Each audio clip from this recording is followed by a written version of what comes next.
Well, it's November. You know what that means. Snowboard season. That's right. I already got my Timberline season pass. I got the Indy pass for riding a bunch of independent resorts. You get 2 days at like 100 different resorts. I don't even know how many they're up to now. Obviously, I'm going to mostly be riding Timberline at Mount Hood as my home base. So this whole video is mostly just kind of a hype video. I'm going to play a bunch of clips from the past season and how I progressed. Kind of started off a little bit slow, but then like something clicked in me and I just got more kind of daredevil-ish and committing. So I just started throwing out tricks, learning tricks, trying harder, more back terrain type riding. So enjoy the powder days from the previous season, some new park tricks, and then highlights of riding with other big snowboarders like snowboardprocamp and others. So enjoy, and here's the 2022-2023 season from last year, and let me know where you're going to be riding this year. Are you in the Pacific Northwest, the Rockies, the East Coast, the South like North Carolina and Tennessee? Leave a comment below.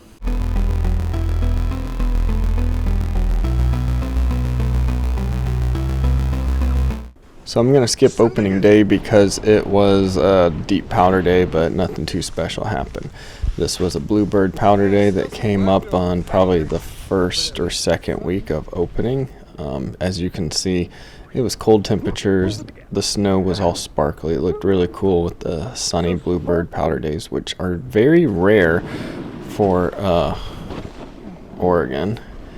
Doing some warm-up tricks because obviously this was the beginning of the year. They had just opened their baby terrain park, so nothing too special. As I said earlier, it does really accelerate with the terrain park trips, so just enjoy the beautiful conditions. Let's go.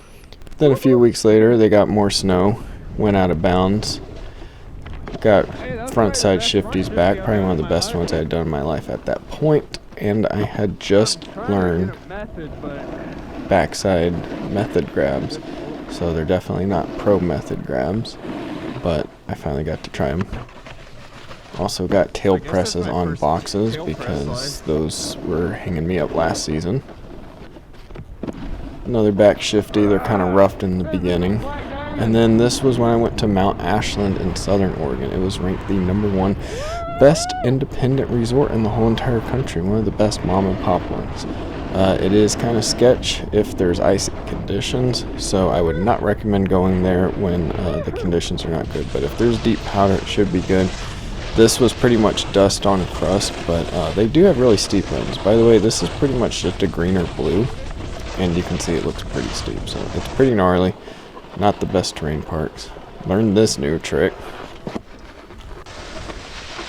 And then I started kind of learning to maneuver my body a little bit better in the terrain park, because before I was a lot more stiff. I didn't really want to like try to do things that were kind of like limiting me, so I was getting a little more ballsy with my tricks. That was the first time I had ever done that lip spine transfer and then that little bonk thingy, and I started going faster on boxes for grinds. So I started trying more tricks. Tail press manual pad thing right here, so that was fairly new. And then they made a triple kink box that hadn't been there before.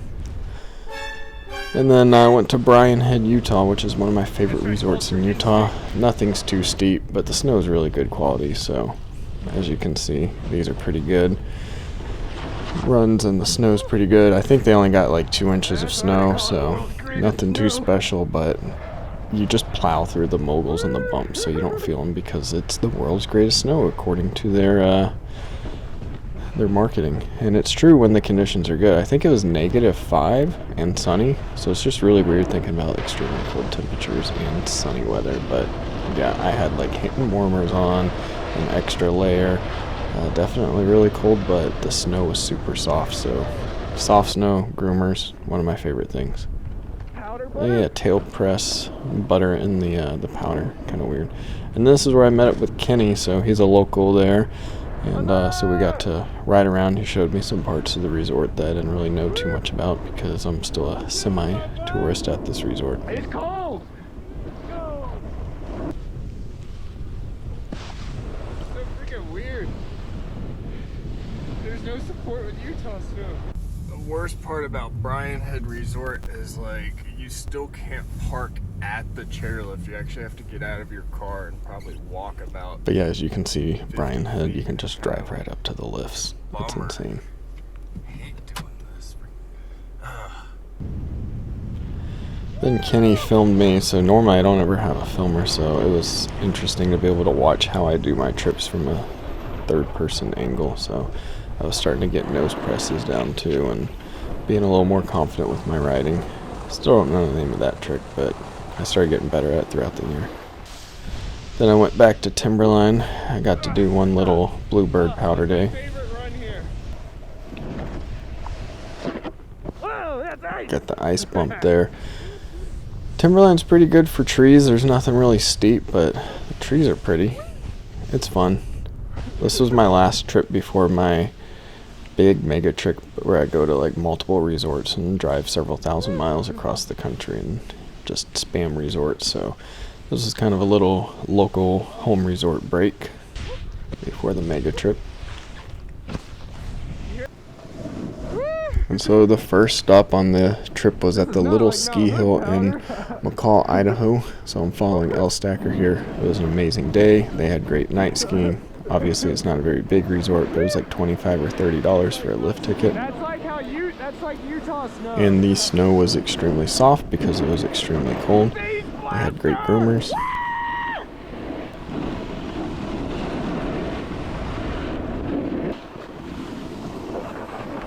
So it was fun to go fast on the groomers. I learned 2 new tricks here, so 50-50 board and then tail bonk on purpose.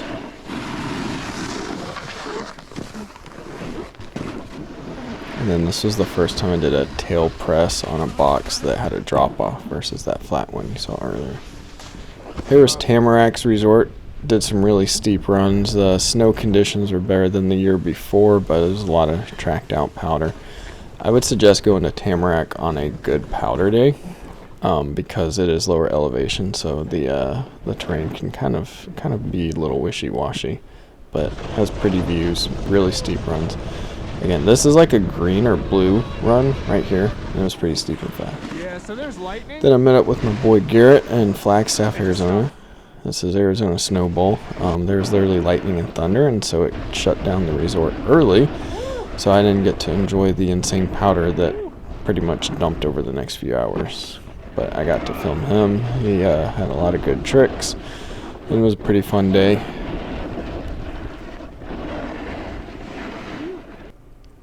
As you can see, Arizona Snow Bowl has some wild terrain parks. They have crazy moguls too, though. Look at that. So after the storm kind of built up, I went to Sunrise Park in the other part of Arizona. And it was very windy, so it blew off a lot of the dry light powder that they have out there in the desert. So it was kind of like pockets of powder and then just random pieces of ice. Extremely windy, as you can see. Bunch of like snow tornadoes and hurricane winds. They got about 2 or 3 feet of snow overnight the next day, which was a big bummer because it actually was so much snow that multiple snowcats for the highway leading there got stuck. So snowplows were getting stuck, and then other snowplows tried to come to help and they got stuck. So they just had to shut down the resort, and I couldn't afford to keep staying at hotels to wait out this storm. So everyone got lucky who decided to brave it out another day, but I couldn't afford to just stay in a city that was pretty much shut down. AKA Sholo, Arizona. Yeah, they need to get better snow management, but they weren't expecting that much snow. Would have been amazing at sunrise, though, to do a super deep, untouched bluebird powder day the next day. This was at Echo Mountain in Colorado. I guess I learned fakie tail press, whatever you want to call it. There's only like 3 runs, but really soft snow, pretty views, no crowds. I would recommend going. It's the closest place to Denver. The next day, though, I went to Sunlight Mountain, which is north of Aspen. And oh my gosh, they had some of the best groomers ever. Just velvety, soft, dry corduroy. I don't even know the last time that they got snow. It's just the temperatures are so cold and dry and high elevation that they just have to re-groom back over the powder, and it stays packed powder. So I would definitely go back here. not that crowded. The lines were not that bad, and this was actually on a holiday. I think it was President's Day, but the lifts were just extremely slow. Then this is at Palmerell Mountain in Idaho, and they only had 2 chairlifts. Very slow chairlifts too. Literally only 2 for the whole mountain. But the terrain, really good. Good quality snow. Literally no crowds. It was probably the least crowded resort on the whole list that I've been to. Like, it was a ghost town. I honestly don't know how they stay open because it was a Bluebird semi-powder day and a holiday weekend, so you'd think there'd at least be other riders. I mean, look at this powder run. This is like an hour after opening too. This isn't like first tracks. Like, it's a ghost town. Again, I don't know how they're in business, but I'm thankful they're in business because definitely a cool resort. Apparently they have one of the highest snowfall averages in the whole state of Idaho. So it's kind of near the Utah border. Definitely fun. I'd have to check it out and go again. Then as soon as I get back from my trip, crazy snowstorm happens in Portland. And it was the craziest one in 80 years. The whole city shut down. It got like 2 feet of snow. Took me like 3.5 hours to just drive, an hour-and-a-half drive to even get to the resort. They didn't even know if they were going to open because some employees couldn't get there, but they opened it up and they dropped the gates for the backcountry, and so it's a really steep double black diamond, one of the steepest runs on the whole Mount Hood volcano. And it was just dry powder because, again, the temperatures were freezing cold, and so it was low moisture snow that came down, and it was just face shots, champagne powder in the Pacific Northwest. So I don't think we're ever going to have something like this happen again. There's just so much hype. I mean, you're literally riding under the snow, which, again, this does not happen in the Pacific Northwest. That's something that happens at like Grand Targhee or Utah.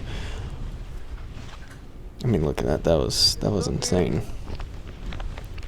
And sadly, it's an El Nino year coming up, and we don't even know when Timberline or Mount Hood is going to open. They don't even have an opening date, and they were already open this time last year. So we went from a really good, cold, wet La Nina, which gave us crazy powder days, to pretty much it's probably going to be an icy season. So definitely we'll have to do some traveling, but this is a day definitely that will probably be unmatched for quite a while, with really deep snow and no crowds.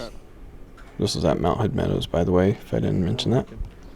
We're here at Snow Valley. Then I did some quick spring riding, went to Snow Valley in California. Nothing really special there, bad customer service. Just thought it was interesting how Los Angeles is right there in the background. You can kind of see the smog.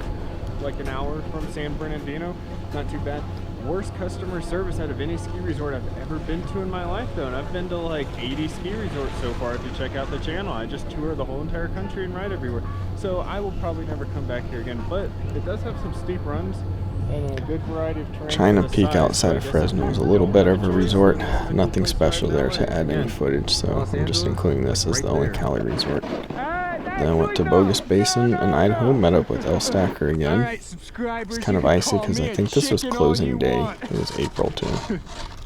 But this is a solid sheet of ice.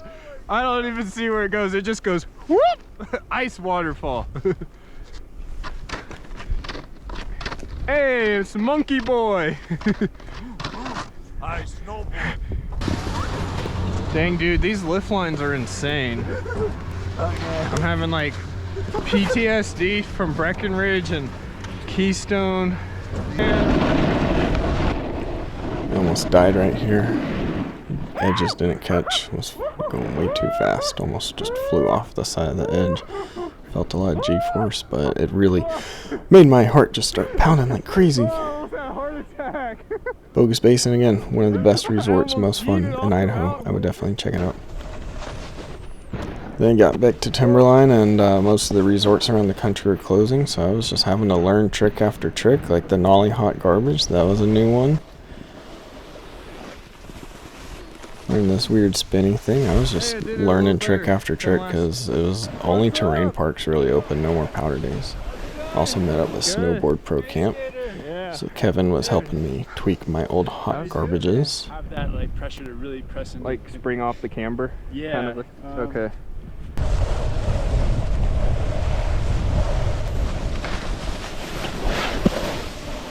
Oh, I got that one high. I just got to turn 90 a little So I was more. having some issue trying to turn them. I either would just turn them flat or I spring got them some up. air on that too. So he was helping me with the combination of getting the rotation combined with the pop and height. Woo. The full video is on my channel though if you guys are interested in watching the full trick tip of him helping me out with the hot garbages. So just go on my channel and Dang, now I'm pretty much check it all out. eating out You of can them. see the full breakdown. It's like a much longer video, more details.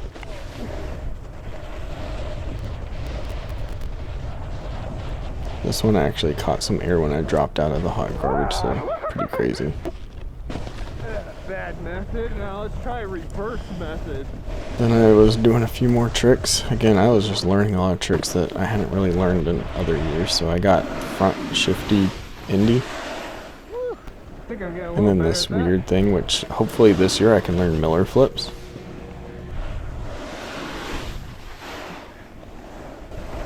All right, So we're these gonna tripod things on knuckles.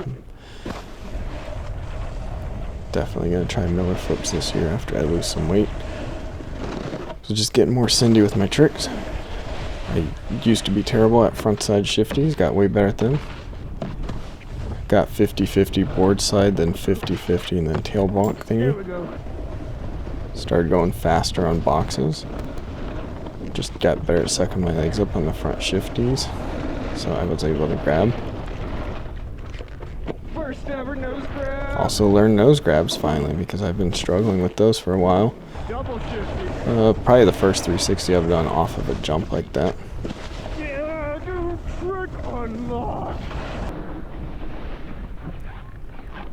Very proud of this trick. That was right on my way to the car ending the season. That double shifty. And that was supposed to be 50-50 tail press back to 50-50. And that's the thing with the tail bonk. This is my last day riding, so this was more of a highlight of some of the other tricks.